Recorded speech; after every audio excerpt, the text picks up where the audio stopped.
The Bengals win their preseason finale to finish the preseason 1-2, but what mattered? We break down the takeaways. You are Locked On Bengals, your daily Cincinnati Bengals podcast, part of the Locked On Podcast Network, your team every day.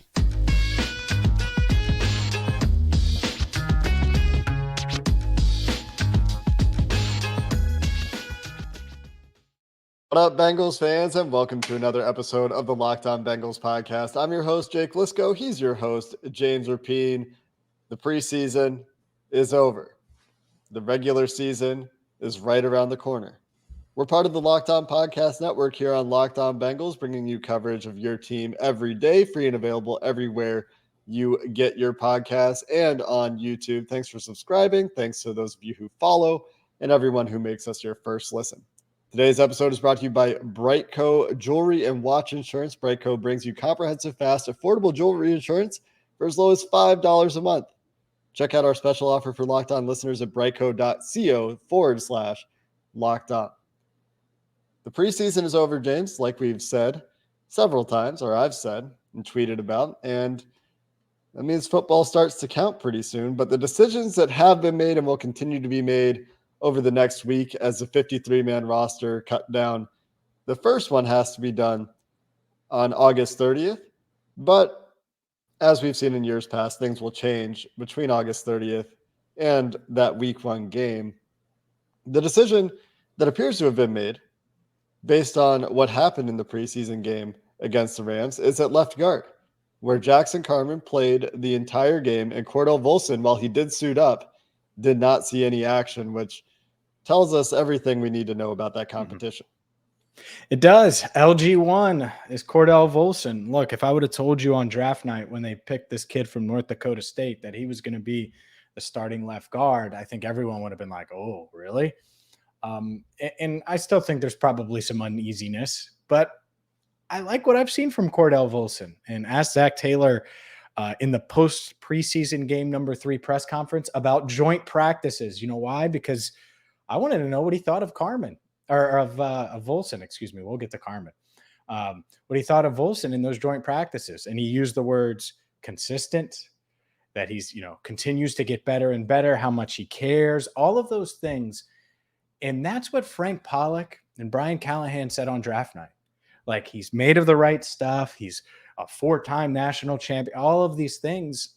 And so far they've been right about the kid. So I'm excited to see him in a real game with Ted Karras and Jonah Williams next to him, because I think that he does have a shot to maybe not be a great left guard this season. I think that's a little crazy to expect, but can he be a competent left guard?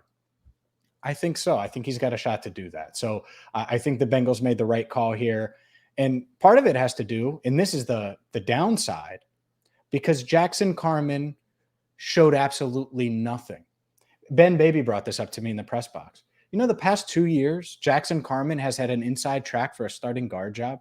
Past 2. And the first time he loses to Xavier Su'a-Filo. What roster is Xavier Su'a-Filo on, Jake? Good. The same roster. Yeah. The same roster we are on. He's our teammate. Right? When it comes to the NFL.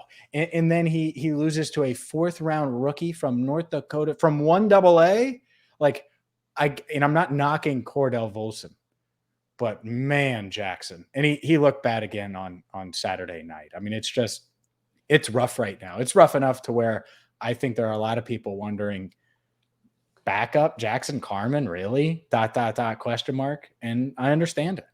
Yeah, it's a question as to whether or not the Bengals are willing to admit defeat and give up on a 2nd-round pick in his second year, I know. You don't see teams do very often, but you see teams do occasionally, and I think more so recently. I still think the smart money would be that Jackson Carman makes this team, because their interior offensive line depth is so non-existent right now. You have Akeem Adeniji, who's going to probably back up multiple spots on the offensive line. You have, I think, Deontay Smith, because, again, are you giving up on a 4th-round pick? Well, spoiler, they are going to give up on a 4th-round pick, just maybe not this one. Yeah. In year 2. Deontay Smith has battled injury, but I think they like the character there. I think they still like the potential there. He wasn't very good in preseason game 3. Isaiah Prince, probably still on the team because, again, the backup depth across the board with Trey Hill being the backup center just gives you pause. The guys that are going to make this team to be backups didn't necessarily have the best preseasons. And it would just be surprising, I think, if Carman is released, at least in the initial cut down to 53, like especially in that period. I'd be surprised if he is released at some point this year in general, just because he was that second round pick. But based on what they've seen from him on the field, you wouldn't fault them for it. In fact, many Bengals fans are asking, just move on, cut your losses, find somebody else. And I don't blame them for that. The way that Carman has played in this preseason against lower levels of competition has been disastrous in a lot of ways. And remember, before preseason game 1, James, same thing I feel about this game. Carman should be dominating this level of competition from a tools perspective, from a technique perspective. If you're going to be a backup with any sort of starting potential, if you're going to be a second round pick in the NFL draft, you should be beating fringe roster players in the preseason. And he hasn't done that. And he got beat by the one kid, that undrafted kid out of Brown University, second year guy for the sack. He's from Dayton, Ohio, by the way. I forget the guy's name on the Rams. But yeah, like stuff like that. Like, dude, you don't, of course he hears all of it. He's from Cincinnati. Cincinnati is not, I mean, everybody knows everybody or knows somebody that knows somebody. Or what high school did you go to? Oh, do you know the Smith family? Or do you know? Jackson Carman's hearing it. And the fact that he had such an uninspiring performance on Saturday, like, man, care. Like, throw your helmet. Like, get a penalty. Get an unnecessary roughness penalty because you're mad. I'd rather that than just not caring. And it just feels that way. I'm not saying he doesn't care, but man, it looks like it. And body language doesn't lie. And so when all of that goes and is taken into account, man, what I would do is I would call the old 67, Quentin Spain.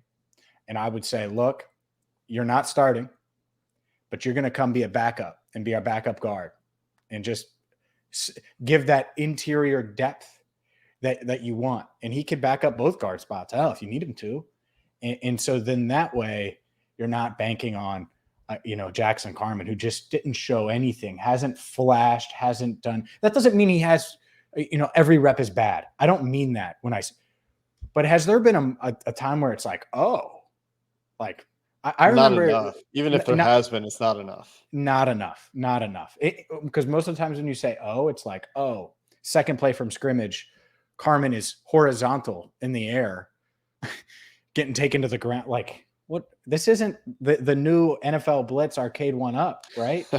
Like, you shouldn't be like that in midair against backups for the Rams after you've been hearing how bad you've been. So, yeah, overall, I think that this offensive line could be pretty good, the starting 5. But behind it, you still make that face that we've made for years and years and years now. So hopefully those guys can stay healthy. It's the same conversation we've been having throughout camp. We've been looking for somebody to step up. And to his credit, Cordell Volson has to some degree stepped up, at least in the eyes of the coaches, probably compared to his competition. He's going to start at left guard. But you look at the depth, and it's the same questions where you don't feel particularly great about most of these pieces.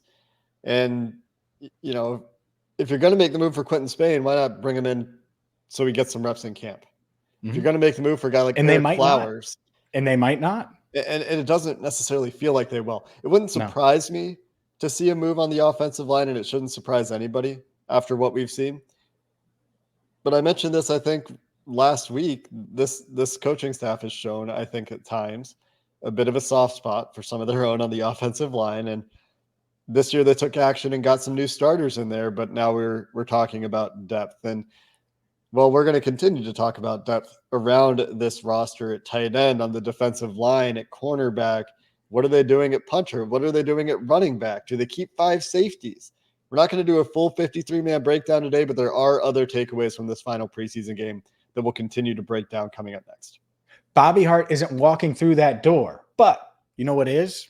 Insurance that you need right now, whether it's for a diamond engagement ring, which obviously I don't have mine on. I got a little Quelo ring. But why? Because I don't want to damage my ring. And if you want to insure your ring, Brightco is the place to go.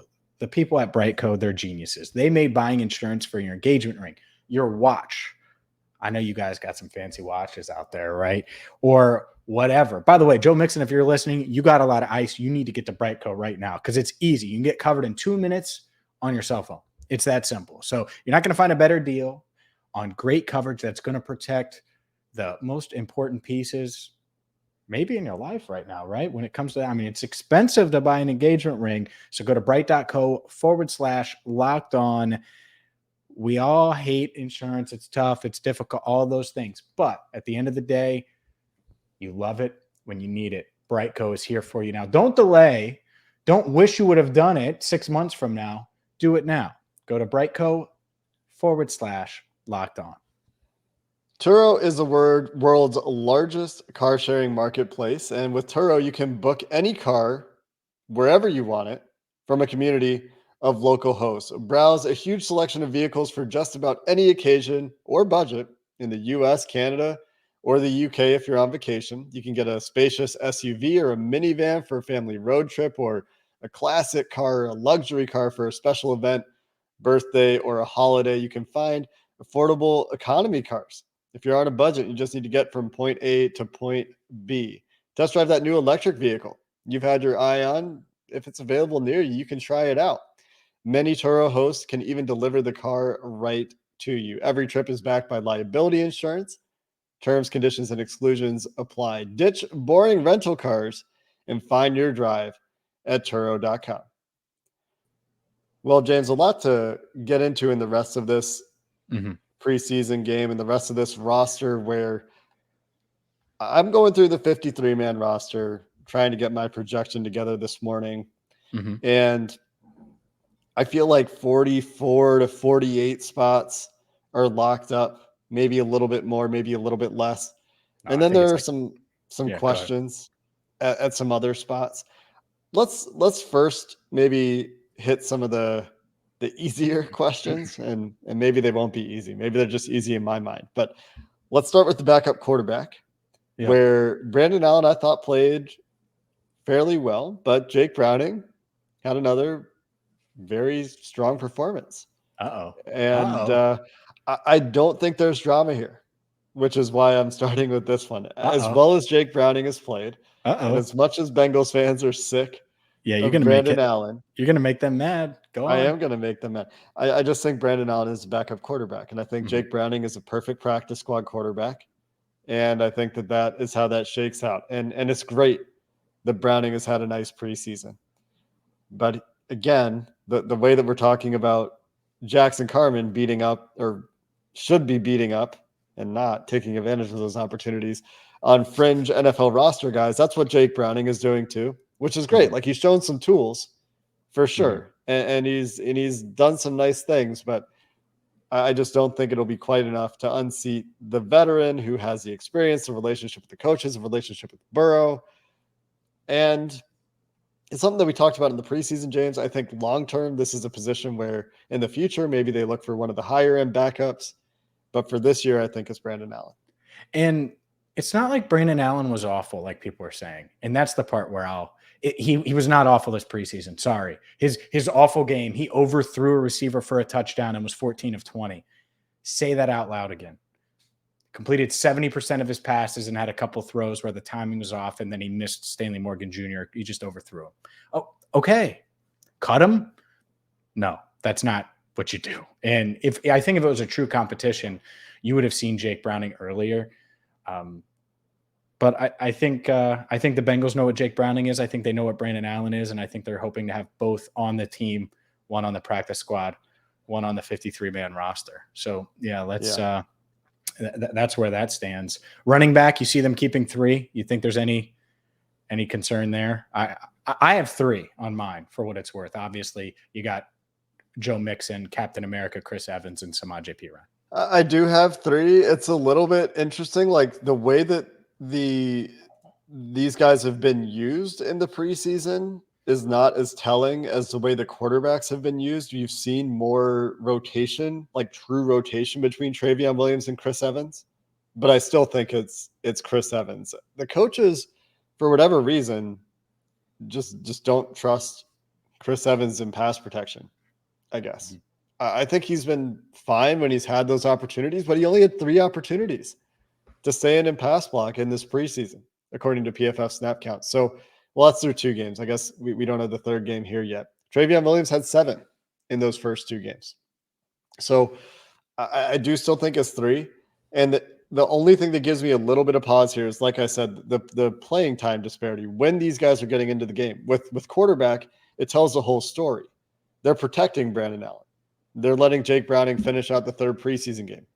Typically, the guys that finish that 3rd preseason game aren't making the team. And, you're not seeing that from Chris Evans either. I do think the running back is a little bit straightforward. I wouldn't be shocked if they kept 4, but somebody would have to go. And if you're going to keep an extra guy at a spot, I'm not sure that it would be running back, at least on the initial cut down to 53. Mm-hmm. And again, things will change between the initial cut down and, 3 days after the initial cut down. Agreed. No, I agree. And things could certainly change, and we can get into that. We kind of went over the offensive line some. So let's go to the tight end spot before we, maybe hit on the offensive line again. But to me, Hurst, obviously, Drew Sample's running a ton now. I think he's going to be ready week 1. So I think he would make it regardless, but I don't think he's going to go on any of these injury lists. Yeah. The 3rd tight end spot's kind of weird because you got Thad Moss there. I think it's Mitch Wilcox. Yeah. How healthy is that ankle? Like, is he going to have to go on any list? Is he going to be good to go? He's been doing some rehab work. I get that. So I think it's Wilcox if he's healthy enough. If not, I think Thad Moss wins it by default, which just means Wilcox will potentially take that spot in a couple of weeks when he's healthy, of course. So I have Wilcox on mine. I also think right now, I would say Mitchell Wilcox. I don't think that Thaddeus Moss showed enough in this preseason. Mm-hmm. And I mean, that's tough. He pushed off and it was a bad call, I think, but he's called for pushing off on his touchdown. And so as a result, receiving production middling. In the drop up the seam in the 4th quarter, right? Just right through his hands. Like that to me is the one where it's like, oh, dude, like, all right, fine. It was an unfair penalty, but make that play. Right. And he didn't. Yeah. Like Stanley Morgan has a drop. He comes back, catches a deep ball, right? Answer. Don't compound mistakes with mistakes. And yeah, maybe it's a bad call for sure, but you gotta, like you said, James, you got to answer that bell when you have the opportunity. So, haven't seen, I think the development as a blocker. I don't think they like him as much as like even Justin Rigg as a blocker. And that's Rigg what they're can looking block. for. Rigg can block, no doubt. And that's what they're looking for with that 3rd tight end. I'm not sure tight end 3 is on the roster. That's a spot where I could certainly see them active, around the waiver cut downs, as the week goes. I wouldn't necessarily even be shocked to see them go 2 on the initial 53, especially if they need to make space for an IR move. Like if Cam Taylor-Britt needs the IR, for example, this could be a spot where they might be comfortable saying, okay, we're going to waive you and bring you back in a couple of days. And there's a couple other spots where I think they could do something like that too. So wide receiver, I think is pretty interesting and fairly complicated. And there's 6 guys that I think are locked in. And then there's a significant question as to if they go to 7. And then if they do go to 7, which wide receiver has the leg up for that 7th spot? Let's dive into that conversation because I think it's a long one coming up next.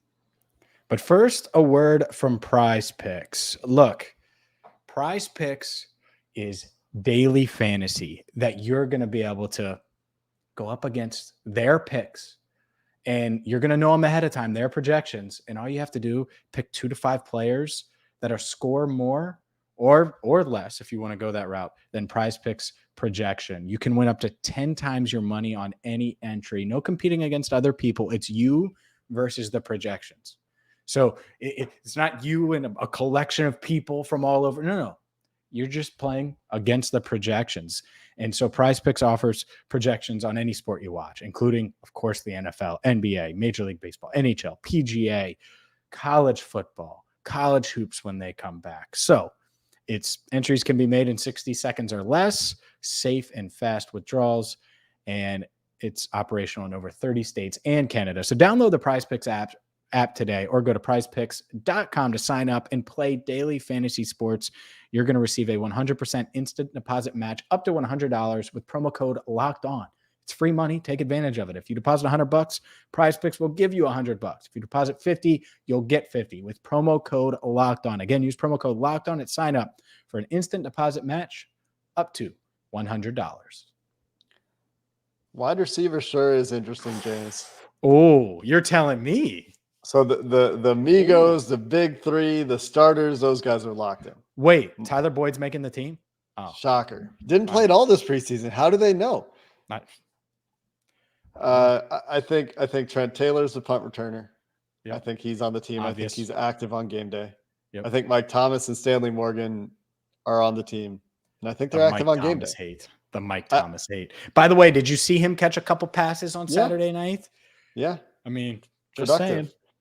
But fans inevitably and repeatedly gain soft spots every year for the receivers to ball out in the preseason because there's a different one every year. I think those six Jake guys, Kumaro is not walking through that door, Jake. Where is he now? Green Bay. Is he still in Green Bay? Buffalo. No, he's in Buffalo. I knew he was in Green Bay. Yeah, Aaron Rodgers was mad when they released him. That's right. I think those six guys are active on game day. I think there are 6 game day active wide receivers right now. Yep. And maybe there are some weeks where, they only carry 5 on the active game day. But I think there's 6 active game day wide receivers. And if they go 7 on the initial 53, that means somebody is going to get cut that might be on the 53 by the time that week ends. And that could be the third tight end who maybe they cut and bring back. That could be Mike Thomas, the safety. And we saw them do this with Mike Thomas, the receiver. I don't know if that's going to happen this year, but maybe they can get some of these agreements in place. Maybe not. So let's say they do keep 7. I don't necessarily think they do. If they do, it's because they're doing some roster acrobatics and cutting a guy they're going to bring back.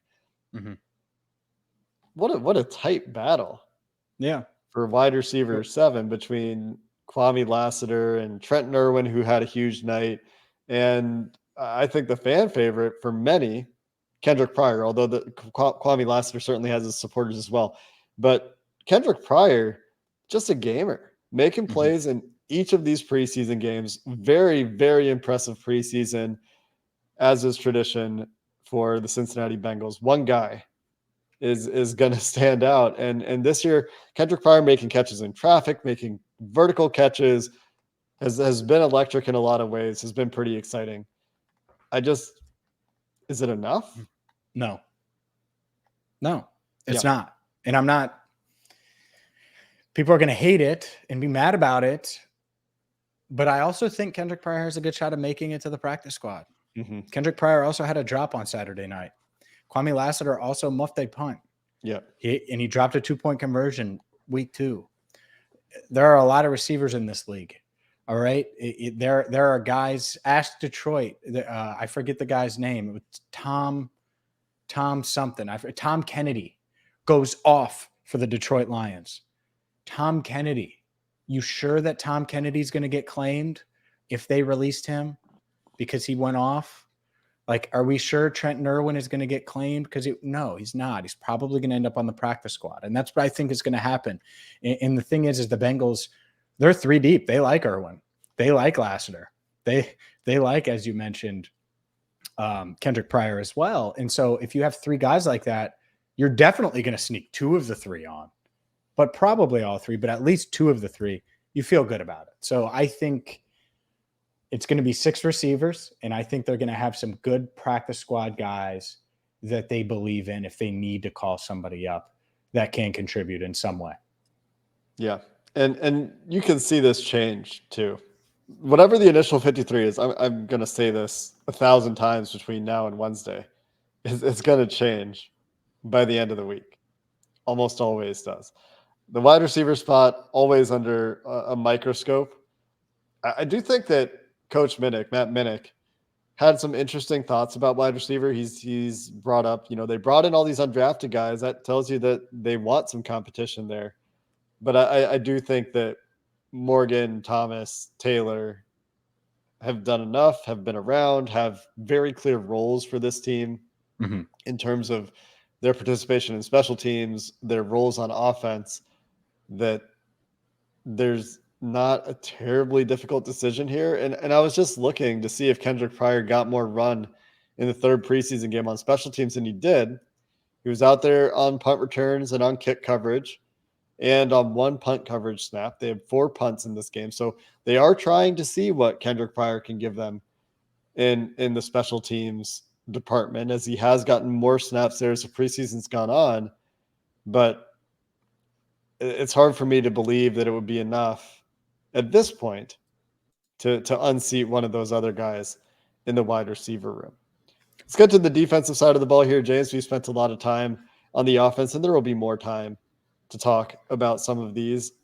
I don't necessarily think there's anything crazy that's going to happen here besides, unfortunately, I don't think this team has seen enough from Tyler Shelvin that he's going to make the 53-man roster, which means to me there's probably 4 interior defensive linemen making this team in the initial cutdown. I just don't think there's been enough on display from guys like Dominique Davis or, Tyler Shelvin, as we mentioned, that either of them is going to be somebody the Bengals keep on the 53. Yeah, so Josh Tupou, DJ Reader, Zachary Carter, BJ Hill, just to confirm that's who you got. And I have the same. I think Jeff Gunter has done enough, but it's interesting because that's like the battle. Has he done enough, or is it Kendrick Pryor that's done enough? That's the battle. That's like the almost the struggle.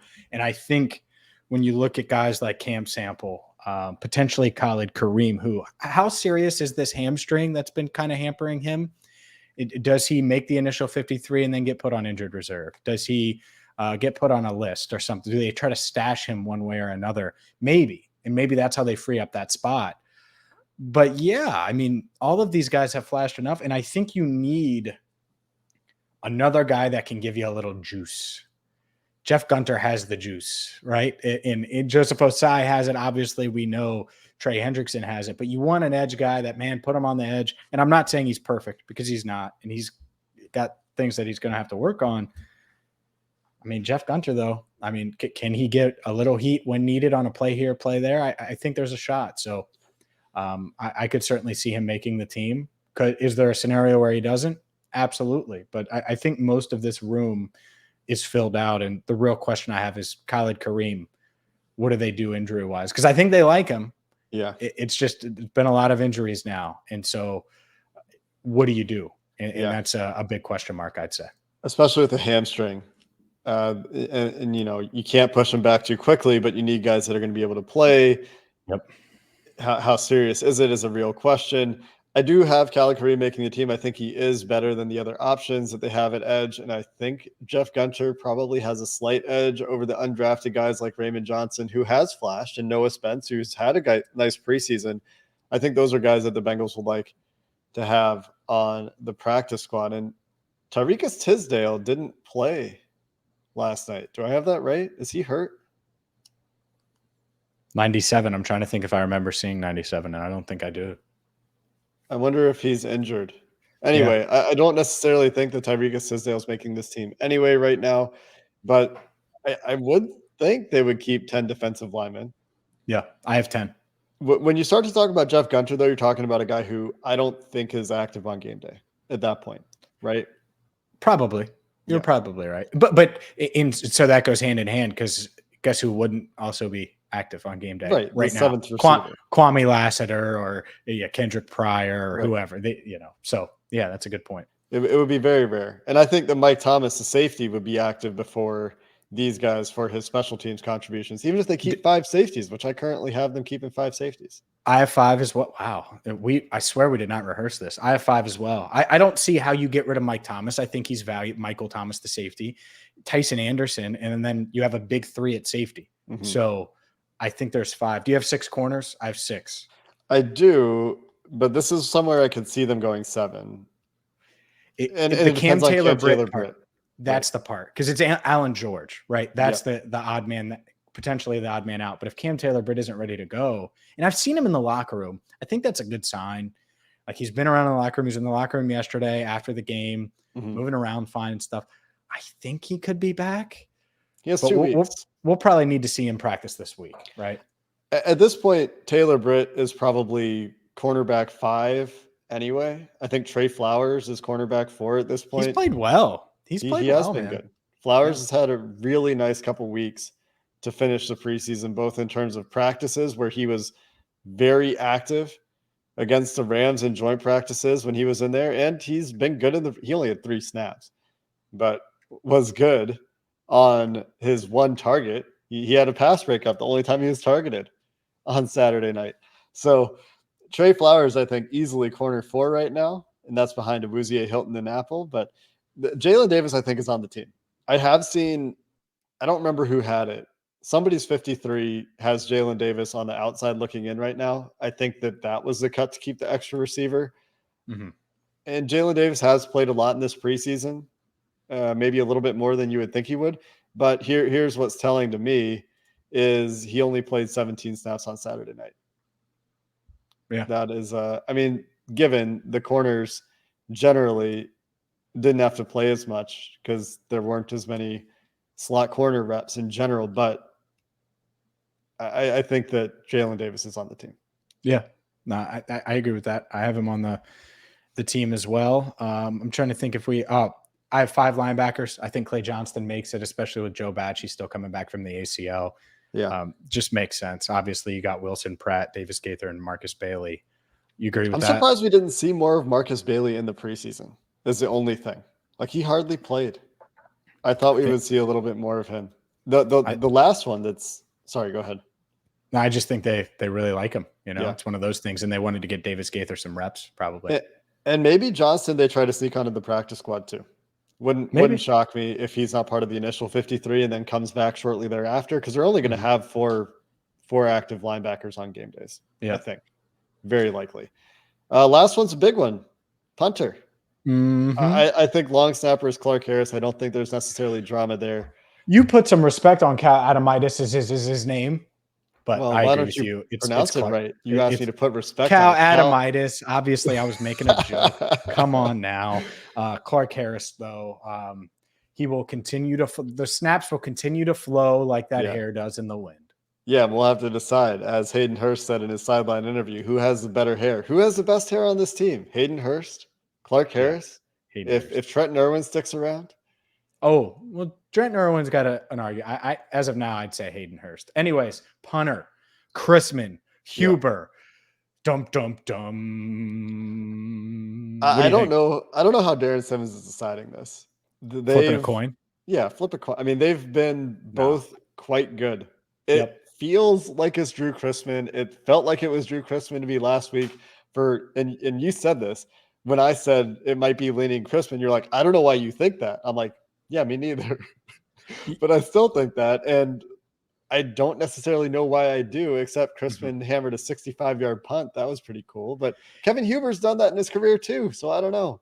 Yeah. Here's why it's going to be Chrisman, in my opinion. They brought him in for a reason, right? He's been just as good of a holder. He's younger. He's more physically gifted at this stage. And so if you have the best special teams coordinator or one of the best special teams coordinators in the NFL, do you want young guy that's super talented and that you could probably get more out of, or old veteran, still good enough, but is clearly going down. He's going down the Diamondback at Kings Island right now. Like, he's not going to get better. And so that's the thing. Like, Drew Chrisman has the power. He's really good at holding, which I'm shocked that he's gotten this good at it. I thought this was going to be a big fly in the ointment for his argument, but his chances of making this team. But that's not even really part of the equation anymore. He's been so good at it. I think it's going to be Chrisman because he's got the upside, but the floor is still pretty high, and there's no upside with Huber, and the floor is fine, but it's just fine. And so I think it's going to be Drew Chrisman. I think it's close. I do. I think it's going to be challenging, but I think Darren Simmons is going to make what's the decision to move on after 13 years from Kevin Huber.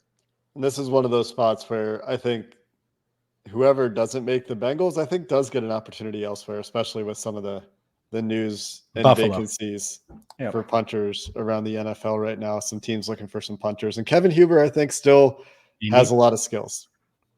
Yeah. There will be opportunities for these guys, I think, regardless. We'll see what the Bengals do. We'll talk practice squad candidates. So that practice squad will be forming the day after the cut down to 53. So hopefully should be hearing about who is on the Bengals practice squad on Wednesday. Looking forward to the Twitter firestorms when fan favorites get released and there's hand wringing over guys getting claimed. That'll be fun.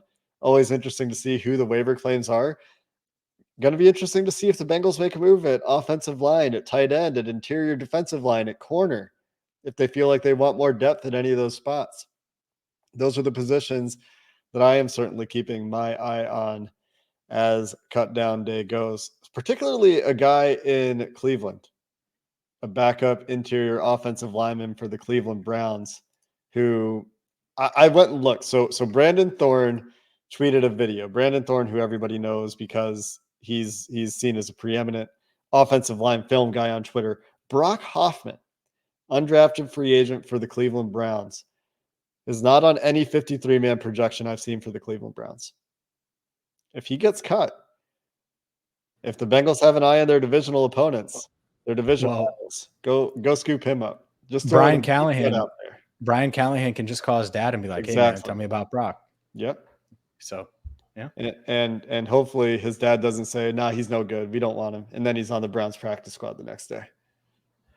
I know there's some posturing there, but it's father-son, so I don't know. Yeah, you would hope. I don't know how that works. That's a unique relationship those guys have to have. Anyway, we'll see what happens. We'll get some answers in the coming days, and we'll continue to have you covered here on Locked On Bengals as the march to the regular season continues. We're there. Preseason games are done. The 53-man is coming. Time to start thinking season opener against the Pittsburgh Steelers. Until next time, Bengals fans, thanks for listening to the Locked On Bengals podcast. We'll talk to you next time. Hoo day, and have a